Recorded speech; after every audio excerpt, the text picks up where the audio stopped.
In today's video, I'll be showing you how to fix your suspended Etsy account. Now, this is a very quick and simple thing to do, so make sure you watch this video all the way to the end so you don't miss any important steps. So you may have opened up your Etsy shop manager not long after you opened up your store and seen this red banner that says your account has been suspended. So how do we actually go about fixing our suspended account? Now, over on the right hand side, they actually give us two options. They say you can learn more or file an appeal. And since we want to get our account back, we're going to click File an Appeal. When you click on that, you'll see a page like this, and this now gives us the option to appeal an account suspension.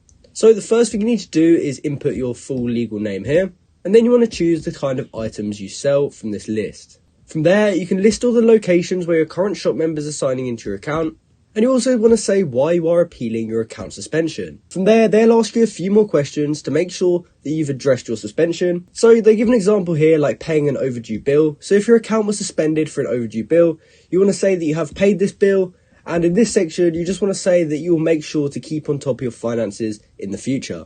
From there, once you've answered all these questions, you can go ahead and click Submit Appeal. And Etsy will then take a look at your account and they will take a look at the answers that you've given them. And then if it all looks good, they will actually unsuspend your account. So that's how you can reactivate your Etsy account. I hope you found this video helpful and thanks for watching.